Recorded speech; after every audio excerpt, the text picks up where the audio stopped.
Ngasif numida waram phone ki batuan tuan ba manipuri sifong sing amasung thoki ba thodo wathok sing dagi maroi bi ipau sing myam da thamjagi ahan bada kanglei pak ki maira digi lakusaraga Kuki militant sing sabung ko khunau santi khongba na sing bada leiba mai tei kul sing nomai kap sindra Landarakhre Kanglup ani irang asi hek horak pari ki Kuki militant sing yam na tuin nomai ma di bom kap sindra Landarakhre moiriba Imphal East District ki yengang pokpi police station ki manung sena leiriba sabung ko khunau Santi Khongban Thamnak Pokpina Singba Maitai Kul Singa Sida Ngarang Sukuki militant Singa Singtagi Nomai Round Kayamarum Kapsilatuna Landarakhre Hadi Pauksi Sina Mapam Adugi Kunja Singdagi Pamba Paugi Matunginadi Ngarang Pung Nippon Gamakairam Tav Matamla Yangang Pokpi Maning Sing Amadi Paimal Rom Dagi Kuki militant Singa Nomai Kapsinduna Maitai Kul Singa Landarakhre Saurakna Nomai Round Kuntraram Hena Masit Oina Nomai Kapsilaki Maduda Maitai Kul Singak to Laiba MR Amadi BSF Kangbun Handra Nomai Kap Hedi Paushin High Nomai Kapiki Paushi Tabadagi Zat Regiment ki Gari Ani Amasu Taudo Fokum Sangslaki Maduragi Kuki militant sing Numidang Pung Mapanga Makai Taba Matam Nomai Kapalepki Nomai Kapsilak Paduda Sabunko Kunok Santi Kongbanamadi Yang Kopin Sing with the Laiba Kul Singi Mio Kiade Lanjana Pau Yauki Hedi Hairiba Maitai Kul Singasi Kuki militants in a dominate Tauduna Ladiva, Paimol Kuki Kulum the Yamna to in a Sintaki Nomai Kapsula Padagi, Tamna Pokpi, Primary School da, Amar Kambu Housing Action, Big Tabak Tauduna Ladivani, Lodina Tamna Pokpa Ladiva, Emmanuel English School, Subia Sipki Kambu Laduna, Nakshin, Tabak Satari. Kunjasana Fungdorapagi Matu in the Hairiba Maitai Kul Singasiga, Tangana Lay Singgi Sarukta Ladiva. Kuki sing houses su Bangkar kya sadur Kuki militant sing thomjinduna leiri maduna athubu matamda lengana miyeng sangbi dun haidiba mapu maduna leiri ba Kuki militant sing asi tak thokpiu loinana Bangkar sing sidopiu amadi natrabadi maduna trabdi makpoina kapning matamda numai kapsin nu landabi ki thaba si leptana sathakpu yabagi akiba lei hana se phungdorakhi amaromdana laikai de numai kapsin lamba yaning de matung namu hana tobiganu RK bina kangla paudigi Laikai de Nomai Kapsulamba Yaning de Matungla Mohana Laikai Shid Aki Kang Pibigano Haina Kwai Lalambung Local Nupi Committee ke Advisor RK Pinana Fundorakli LTYDO ki Community Hall Paumising Unabadu RK Pinana Makhatana Fundo Kibada Lamdamasi the Toklibe Irang Shina Horak Padiking Si Fawo Mama Oibisingna Tumba Saba Kangdan Isa Singkari the Suki Gedaki Haiduna Senatuna Lakli Lan Mayuk Nari Visa Singidamak Mama Oibishing Sipaw Mating Pangduna Lakli Aikogi Kwai Lalambung Local Nupi Committee Haidiba Committee Si Election Gasu Maria Matalinadaba Committee House La Loidri Habisi Mipungkudimana Kangi Tokliba La Siga Mari Lena Singkong Singyada Ladiba Iresa Singidamak Matamatam Gitamak Matotaba Sing Mating Pangna Bamati Laikai Sigi Mating Pangna Semba Committee Dubo Level Tividi Ngarang committee sigi nupi miyam na hanagum mayra phamduna leiringai matam numidang pung tarakra helakpada saka ani panba gari tongduna lakpa masakhangdaba miyo anina lalambung takhelamam laikai numai round ani kapthoktuna mafam sigi miyam na aki akhang piramle leibak ki asuk luraba tanfam asida asiguma thawong si makhatana tawgono haina mari lenaba singi pungning singsilakli amaromdana yeknaba masak khangna ekhoi masul onsinaba matam natte thawai mirel Yeknaba masak khangna ekhoi masul onsinabiki matam nati ekhoi amata oina yeknaba thengnaminaba sangi lamdam sigi CSO sing mangna tholaklo ekhoi amata oina iraibak ifrup kananaba thaudang lomina si haina thawai mirel na phungdorakli ngasi Manipur Press Cup ta pangthokpa pawgi mifam amada thawai mirel gi ko convener paunam sanahan bin hai Kuki narco terrorist sing na mamang sahi gi me ahum digi hauduna satharagli balalasi miyam kham thengna wahan madana tana mamal yam laba thawai kya mangkhrabani asiguma tanja sida ekhoi masil onsinaduna leibugum torokli ba sina leibak thibani yekna ba kanano masak khangna ekhoi masil onsinaduna leigedaba matam nati mangna maka taraduna steresi gi oiriba phibamda thawai mirel gi ima singnasu ahing nungthil khaidana angama thodang loduna lakli Iraibak ifrup kanabagi damak angama thaudang lokigani ekhoi amat oina punsinduna yeknaba masak khangna thengnaba sangi ekhoi amat oina kokchung sinaduna punna satminaba matam oiri hanisu pau sta palakli atoba pawmana langsai thaunana condemn torakli ꯍꯧꯖꯤꯛ ꯃꯅꯤꯄꯨꯔꯗ ꯊꯣꯛꯂꯤꯕ ꯏꯔꯥꯡ ꯑꯁꯤꯗ ꯏꯃꯥ ꯂꯩꯕꯥꯛ ꯀꯟꯅꯅꯕ ꯊꯣꯛꯂꯛꯂꯤꯕ ꯏꯆꯤꯜ ꯏꯅꯥꯎ ꯃꯌꯥꯝꯕꯨ ꯉꯛꯂꯧ ꯑꯣꯏꯗꯨꯅ ꯂꯩꯔꯤꯕ ꯏꯃꯥ ꯏꯕꯦꯜꯁꯤꯡꯗ ꯑꯣꯟꯁꯤꯜꯂꯛꯇꯨꯅ ꯃꯈꯨꯠꯇ ꯈꯨꯠꯂꯥꯏ ꯄꯥꯏꯔꯤ ꯍꯥꯏꯗꯨꯅ ꯅꯝꯐꯨ ꯍꯥꯐꯨ ꯇꯧꯕꯒꯤ ꯊꯕꯛ ꯂꯦꯞꯄꯤꯌꯨ ꯏꯃꯥ ꯏꯕꯦꯜꯁꯤꯡꯅ ꯂꯧꯔꯤꯕ ꯊꯧꯗꯥꯡ ꯑꯁꯤꯒꯤ ꯇꯥꯜꯂꯛꯂꯤꯕ ꯃꯤꯈꯜ ꯑꯁꯤꯅ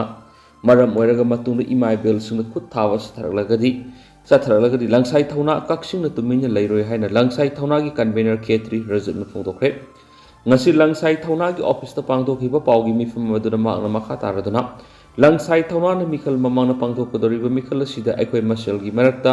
ꯏꯃꯨ ꯅꯩꯃꯨ ꯇꯥꯍꯟꯕ ꯌꯥꯕꯒꯤ ꯐꯤꯚꯝ ꯎꯕꯗꯒꯤ ꯊꯣꯛꯂꯤꯕ ꯏꯔꯥꯡ ꯑꯁꯤ ꯅꯦꯝꯊꯔꯕ ꯃꯇꯨꯡꯗ ꯃꯤꯈꯜ ꯑꯁꯤ ꯄꯥꯡꯊꯣꯛꯅꯕꯒꯤ ꯄꯥꯟꯗꯝꯗ ꯕꯥꯏꯛ ꯔꯦꯂꯤꯅꯆꯤꯡꯕ ꯀꯌꯥ ꯄꯥꯡꯊꯣꯛꯇꯨꯅ ꯃꯤꯌꯥꯝꯗ ꯑꯄꯤꯜ ꯇꯧꯕ ꯂꯩꯈ꯭ꯔꯦ ꯑꯗꯨꯕꯨ ꯃꯤꯈꯜ ꯑꯁꯤ ꯅꯝꯐꯨꯗ ꯄꯥꯡꯊꯣꯛꯇꯕ ꯌꯥꯗꯦ ꯄ꯭ꯔꯖꯥ ꯃꯌꯥꯝ ꯍꯥꯠꯅꯒꯦꯔꯥ ꯁꯤꯅꯒꯦꯔꯥ ꯍꯥꯏꯕꯒꯤ ꯋꯥꯈꯜꯂꯣꯟꯗ ꯅꯝꯐꯨꯗ ꯃꯤꯈꯜ ꯑꯁꯤ ꯄꯥꯡꯊꯣꯛꯄꯅ ꯃꯔꯝ ꯑꯣꯏꯔꯒ ꯊꯣꯛꯍꯟꯅꯤꯡꯗꯕ ꯊꯧꯗꯣꯛꯁꯤꯡ ꯑꯁꯤ ꯊꯣꯛꯂꯛꯄꯅꯤ ꯍꯥꯏꯅꯁꯨ ꯃꯍꯥꯛꯅ ꯐꯣꯡꯗꯣꯛꯈꯤ ꯑꯇꯣꯞꯄ ꯄꯥꯎ ꯑꯃꯅ ꯁꯨꯛꯅ ꯁꯤꯟꯗꯨꯅ ꯀ꯭ꯂꯥꯁ 10ꯒꯤ ꯑꯣꯏꯕ ꯐ꯭ꯔꯤ ꯀꯣꯆꯤꯡ ꯄꯥꯡꯊꯣꯛꯀꯗꯧꯔꯤ ꯁꯨꯛꯅ ꯆꯍꯤ ꯂꯤꯁꯥꯡꯁꯤꯟꯅ ꯆꯪꯁꯤꯜꯂꯛꯄ ꯃꯇꯤꯡ ꯂꯩꯕ ꯃꯍꯩꯔꯣꯏ ꯄꯨꯊꯣꯛꯁꯤ ꯍꯥꯏꯕ ꯑꯦꯀꯥꯗꯃꯤꯛ ꯀꯦꯝꯄꯦꯟꯒꯤ ꯃꯅꯨꯡ ꯆꯟꯅ ꯍꯟꯗꯛꯁꯨ ꯁꯨꯛꯅ ꯀ꯭ꯂꯥꯁ 10ꯒꯤ ꯐꯥꯎꯟꯗꯦꯁꯟ ꯀꯣꯔꯁ ꯑꯣꯏꯕ ꯐ꯭ꯔꯤ ꯀꯣꯆꯤꯡ ꯑꯃ ꯁꯤꯟꯅꯅꯕ ꯁꯦꯝ ꯁꯥꯕ ꯂꯣꯏꯔꯦ ꯍꯥꯏꯅ ꯁꯨꯛꯀꯤ HRD ꯁꯦꯀ꯭ꯔꯦꯇꯔꯤ ꯒ꯭ꯌꯥꯅꯒꯔ ꯅꯃꯩꯔꯛꯄꯝꯅ ꯐꯣꯡꯗꯣꯛꯈ꯭ꯔꯦ ꯉꯁꯤ ꯋꯥꯡꯈꯩꯗ ꯂꯩꯕ ꯁꯨꯛꯀꯤ ꯑꯣꯐꯤꯁꯇ ꯄꯥꯡꯊꯣꯛꯄ ꯄꯥꯎꯒꯤ ꯃꯤꯐꯝ ꯑꯃꯗ ꯋꯥꯐꯝ ꯑꯁꯤ ꯐꯣꯡꯗꯣꯛꯂꯗꯨꯅ ꯃꯍꯥꯛꯅ ꯃꯈꯥ ꯇꯥꯅ ꯍꯥꯏ ꯁꯨꯛꯅ ꯁꯤꯟꯒꯗꯧꯔꯤꯕ ꯀ꯭ꯂꯥꯁ 10ꯒꯤ ꯐꯥꯎꯟꯗꯦꯁꯟ ꯀꯣꯔꯁ ꯑꯁꯤꯗ ꯂꯩꯇ ꯂꯥꯏꯔꯅ ꯃꯔꯝ ꯑꯣꯏꯔꯒ ꯃꯍꯩ ꯇꯝꯕꯗ ꯑꯋꯥꯕ ꯈꯨꯗꯣꯡꯆꯥꯗꯕ ꯀꯌꯥ ꯃꯥꯌꯣꯛꯅꯔꯤꯕ ꯃꯍꯩꯔꯣꯏꯁꯤꯡ ꯑꯃꯗꯤ ꯔꯤꯂꯤꯐ ꯀꯦꯝꯞꯗ ꯂꯩꯕ ꯃꯍꯩꯔꯣꯏꯁꯤꯡꯗ ꯍꯦꯟꯅ ꯈꯨꯗꯣꯡꯆꯥꯕ ꯄꯤꯖꯒꯅꯤ ꯃꯁꯤꯗ ꯅꯠꯇꯅ ꯑꯄꯣꯛꯄ ꯃꯃꯥ ꯅꯠꯇ꯭ꯔꯒꯅ ꯃꯄꯥ ꯂꯩꯈꯤꯗ꯭ꯔꯕ ꯑꯃꯗꯤ ꯃꯃꯥ ꯃꯄꯥ ꯑꯅꯤꯃꯛ ꯂꯩꯈꯤꯗ꯭ꯔꯕ ꯃꯍꯩꯔꯣꯏꯁꯤꯡꯗꯁꯨ ꯀꯣꯆꯤꯡ ꯑꯁꯤ ꯌꯥꯎꯕꯗ ꯍꯦꯟꯅ ꯈꯨꯗꯣꯡꯆꯥꯕ ꯄꯤꯖꯒꯅꯤ ꯀꯣꯆꯤꯡ ꯑꯁꯤꯒꯤ ꯐꯣꯔꯝ ꯂꯥꯛꯂꯤꯕ ꯑꯦꯄ꯭ꯔꯤꯜꯒꯤ ꯇꯥꯡ 25ꯗꯒꯤ ꯇꯥꯡ 30 ꯐꯥꯎꯕ ꯋꯥꯡꯈꯩꯗ ꯂꯩꯕ ꯁꯨꯛ ꯍꯦꯗ ꯑꯣꯐꯤꯁꯇ ꯊꯥꯕ ꯍꯧꯖꯒꯅꯤ ꯑꯗꯨꯒ ꯀꯣꯆꯤꯡ ꯑꯁꯤ ꯃꯦ 3 ꯅꯤꯡꯊꯧꯀꯥꯕ ꯅꯨꯃꯤꯠꯇꯒꯤ ꯃꯄꯨꯡ ꯐꯥꯅ ꯁꯨꯛꯀꯤ ꯍꯦꯗ ꯑꯣꯐꯤꯁꯇ ꯍꯧꯖꯔꯒꯅꯤ ꯍꯧꯖꯤꯛ ꯊꯣꯛꯂꯤꯕ ꯂꯥꯜ ꯑꯁꯤꯅ ꯐꯤꯕꯝ ꯁꯥꯊꯤꯅ ꯁꯣꯛꯍꯜꯂꯕ ꯃꯍꯩ ꯃꯁꯤꯡ ꯇꯝꯕꯒꯤ ꯍꯤꯔꯝ ꯑꯁꯤꯗ ꯑꯋꯥꯠꯄ ꯑꯍꯣꯕ ꯂꯩꯔꯤꯕ ꯃꯌꯥꯝ ꯑꯁꯤ ꯈꯔ ꯃꯈꯩꯗ ꯑꯣꯏꯔꯕꯁꯨ ꯃꯦꯟꯈꯠꯄ ꯉꯝꯅꯕ ꯑꯩꯈꯣꯏꯅ ꯐ꯭ꯔꯤ ꯀꯣꯆꯤꯡ ꯑꯁꯤ ꯁꯤꯟꯖꯕꯅꯤ ꯊꯣꯛꯂꯤꯕ ꯂꯥꯜ ꯑꯁꯤꯒꯤ ꯂꯟꯐꯝꯗ ꯊꯋꯥꯏ ꯀꯠꯈ꯭ꯔꯕ ꯑꯊꯧꯕꯁꯤꯡꯅ ꯊꯝꯕꯤꯔꯝꯕ ꯑꯊꯧꯕꯁꯤꯡꯒꯤ ꯃꯆꯥꯁꯤꯡꯁꯨ ꯑꯩꯈꯣꯏꯅ ꯁꯤꯟꯖꯔꯤꯕ ꯀꯣꯆꯤꯡ ꯁꯦꯟꯇꯔ ꯑꯁꯤꯗ ꯌꯥꯎꯅꯕꯒꯤ ꯑꯍꯦꯟꯕ ꯈꯨꯗꯣꯡꯆꯥꯕ ꯄꯤꯖꯒꯅꯤ ꯃꯁꯤꯗ ꯅꯠꯇꯅ ꯃꯈꯣꯏꯒꯤ ꯃꯍꯩ ꯃꯁꯤꯡ ꯇꯝꯕꯒꯤ ꯂꯝꯕꯤꯗ ꯃꯇꯝ ꯄꯨꯝꯅꯃꯛꯇ ꯁꯨꯛꯅ ꯃꯇꯦꯡ ꯄꯥꯡꯅꯕ ꯁꯦꯝ ꯁꯥꯗꯨꯅ ꯂꯩꯔꯤ ꯃꯁꯤꯗ ꯂꯩꯕꯥꯛ ꯃꯤꯌꯥꯝ ꯑꯃꯗꯤ ꯂꯝꯗꯝ ꯑꯁꯤꯗ ꯂꯩꯔꯤꯕ ꯃꯍꯩꯔꯣꯏꯁꯤꯡ ꯈꯨꯗꯤꯡꯃꯛꯅ ꯁꯧꯒꯠꯄꯤꯌꯨ ꯂꯩꯀꯥꯏ ꯂꯩꯀꯥꯏꯒꯤ ꯀ꯭ꯂꯕꯁꯤꯡ ꯑꯃꯗꯤ ꯃꯍꯩꯂꯣꯏꯁꯪꯁꯤꯡꯅ ꯃꯁꯥꯅ ꯁꯦꯜ ꯄꯨꯊꯣꯛꯇꯨꯅ ꯃꯇꯤꯛ ꯆꯥꯕ ꯂꯥꯏꯔꯤꯛꯀꯤ ꯃꯉꯥꯜ ꯐꯪꯅꯕ ꯍꯣꯠꯅꯖꯕ ꯉꯝꯗ꯭ꯔꯕ ꯇꯨꯡꯒꯤ ꯌꯨꯝꯕꯨꯔꯦꯜꯁꯤꯡ ꯂꯩꯔꯕꯗꯤ ꯁꯨꯛꯇ ꯄꯥꯎ ꯄꯤꯕꯤꯔꯛꯎ ꯃꯇꯝ ꯄꯨꯝꯅꯃꯛꯇ ꯁꯨꯛꯅ ꯃꯈꯣꯏꯒꯤ ꯃꯇꯦꯡ ꯄꯥꯡꯅꯕ ꯊꯣꯡ ꯂꯥꯎꯅ ꯍꯥꯡꯗꯨꯅ ꯂꯩꯔꯤ ꯍꯥꯏꯔꯤꯕ ꯀ꯭ꯂꯥꯁ 10ꯒꯤ ꯐ꯭ꯔꯤ ꯐꯥꯎꯟꯗꯦꯁꯟ ꯀꯣꯔꯁ ꯑꯁꯤ ꯃꯍꯩꯔꯣꯏ ꯈꯨꯟꯅꯥꯏꯒꯤꯗꯃꯛ ꯈꯟꯗꯨꯅ ꯏꯝꯐꯥꯜ ꯑꯦꯔꯤꯌꯥ ꯈꯛ ꯅꯠꯇꯅ ꯇꯣꯉꯥꯟ ꯇꯣꯉꯥꯟꯕ ꯗꯤꯁꯇ꯭ꯔꯤꯛꯁꯤꯡꯗꯁꯨ ꯁꯤꯟꯅꯅꯕ ꯁꯦꯝ ꯁꯥꯖꯔꯤ ꯑꯊꯨꯕ ꯃꯇꯝꯗ ꯇꯣꯉꯥꯟ ꯇꯣꯉꯥꯟꯕ ꯗꯤꯁꯇ꯭ꯔꯤꯛꯁꯤꯡꯗꯁꯨ ꯁꯤꯟꯖꯔꯛꯂꯒꯅꯤ ꯍꯥꯏꯅꯁꯨ ꯃꯍꯥꯛꯅ ꯃꯈꯥ ꯇꯥꯅ ꯐꯣꯡꯗꯣꯛꯈꯤ ꯑꯇꯣꯞꯄ ꯄꯥꯎ ꯑꯃꯅ ꯋꯥꯔꯜ ꯔꯦꯗ ꯀ꯭ꯔꯣꯁ ꯗꯦ 2024ꯒ ꯃꯔꯤ ꯂꯩꯅꯅ ꯂꯥꯏ ꯌꯦꯛꯄ ꯆꯥꯡꯗꯝꯅꯕ ꯄꯥꯡꯊꯣꯛꯈ꯭ꯔꯦ Indian red cross society Manipur state ꯕ꯭ꯔꯥꯟꯆꯅ ꯋꯥꯔꯜ ꯔꯦꯗ ꯀ꯭ꯔꯣꯁ ꯗꯦ 2024ꯒ ꯃꯔꯤ ꯂꯩꯅꯅ ꯊꯥꯕꯨꯝ ꯑꯃ ꯆꯨꯞꯅ ꯆꯠꯊꯔꯛꯄ ꯊꯧꯔꯝꯒꯤ ꯁꯔꯨꯛ ꯑꯃ ꯑꯣꯏꯅ ꯉꯁꯤ ꯔꯦꯗ ꯀ꯭ꯔꯣꯁ ꯃꯅꯤꯄꯨꯔ ꯏꯁꯇꯦꯠ ꯕ꯭ꯔꯥꯟꯆꯀꯤ ꯑꯣꯐꯤꯁ MG ꯑꯦꯚꯦꯅ꯭ꯌꯨ ꯊꯪꯒꯥꯜ ꯕꯖꯥꯔꯗ ꯏꯁꯇꯦꯠꯀꯤ ꯊꯥꯛꯇ ꯂꯥꯏ ꯌꯦꯛꯄ ꯄꯦꯟꯇꯤꯡ ꯀꯝꯄꯤꯇꯤꯁꯟꯒꯤ ꯊꯧꯔꯝ ꯑꯃ ꯄꯥꯡꯊꯣꯛꯈ꯭ꯔꯦ ꯍꯥꯏꯅ ꯁꯣꯁꯥꯏꯇꯤ ꯑꯁꯤꯒꯤ ꯃꯤꯗꯤꯌꯥ ꯏꯟꯆꯥꯔꯖ ꯄ꯭ꯔꯦꯝꯖꯤꯠ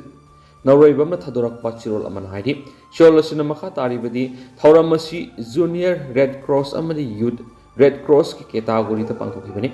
ꯄꯨꯟꯅ ꯃꯍꯩꯔꯣꯏ 60ꯅ ꯁꯔꯨꯛ ꯌꯥꯈꯤ ꯂꯣꯏꯅꯅ ꯉꯁꯤ ꯆꯥꯡꯗꯝꯅꯕꯒꯤ ꯐꯜꯁꯨ ꯂꯥꯎꯊꯣꯛꯈ꯭ꯔꯦ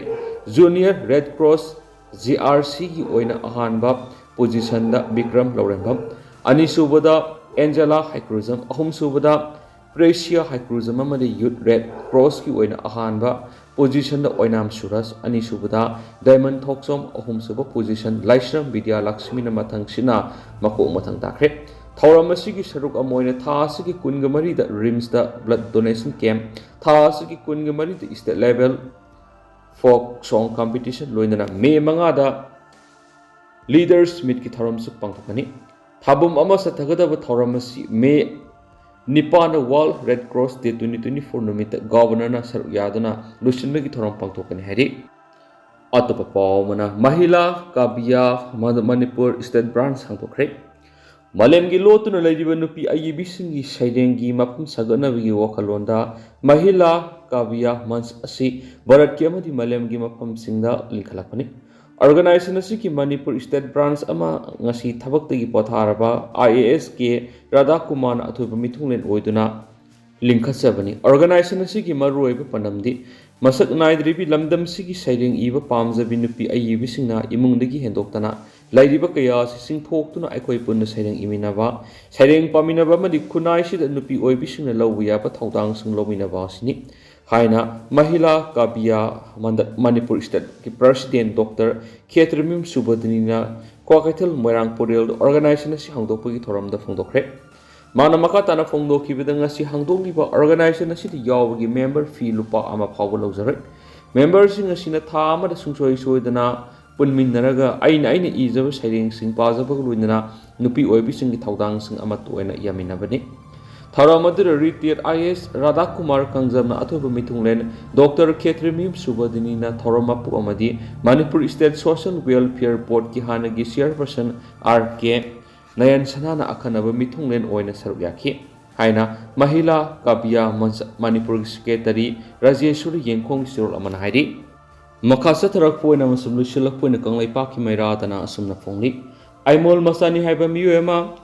Sugunu makha lekade sangsilakpadagi farga police sinakre ngasi nungtil pung ohunga makhairam taba matamna kaksing district ki Sugunu police station ki manungsana Sugunu makha lekagi kulngak pasingi Bangkar mafam tamna sangsilakpa palen mayadigi aimol masani haijaba nupa ama mafam aduna ngak senbagi thabak toriba MR gi kangbuna faraba matungna mafam dugi meira paibisingna Sugunu police station na kusinakre haidi